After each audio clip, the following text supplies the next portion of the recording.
Bonjour à tous nos fidèles internautes de Sport. C'est un plaisir de vous retrouver en ce lundi 16 juin 2025 pour notre nouvelle revue sportive. Plongeons ensemble dans l'actualité brûlante du sport sénégalais. Bonne nouvelle pour la latérale gauche sénégalaise Marème Babou à 22 ans. Elle a prolongé son contrat avec le RC Strasbourg où elle disputera une deuxième saison consécutive en Arkema Premier League. Arrivée en octobre 2024, Babou a pris part à 14 matchs cette saison. La prolongation intervient alors qu'elle se prépare avec les Lions du Sénégal pour la CAN 2024 et témoigne de la confiance que lui accorde le club alsacien, promu dans l'élite il y a un an et qui a terminé 9e sur 12.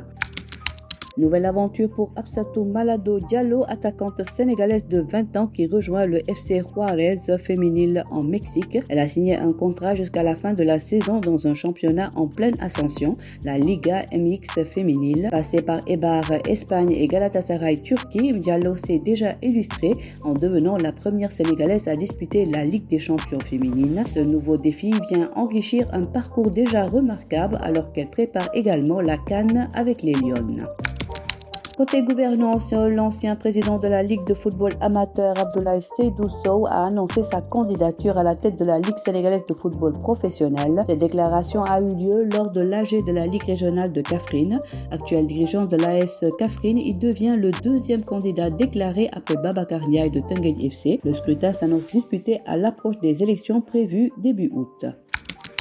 Un moment historique pour le basketball sénégalais. Jean-Jacques Boissy est devenu le premier Sénégalais à remporter la Basketball Africa League. Le 14 juin à Pretoria, son club Al Ahly Tripoli a dominé Petro de Luanda 88-67. Boissy, titulaire lors de la finale, a inscrit 12 points, pris 2 rebonds et délivré une passe décisive, confirmant son statut de leader sur le parquet. Il prend ainsi sa revanche sur la victoire perdue en 2022 avec l'AS Douanes.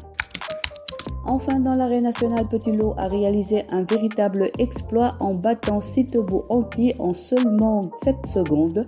Ce KO éclair, l'un des plus rapides de la saison, permet au jeune lutteur des Parcelles Assainies et neveu de Modulo de signer une deuxième victoire consécutive après celle contre Brise de Mer 2. Fort de 9 victoires en 11 combats, Petit Lo se positionne comme l'un des espoirs majeurs de la lutte sénégalaise. Il a d'ailleurs immédiatement lancé un défi à Adafaz, ravivant une future affiche prometteuse.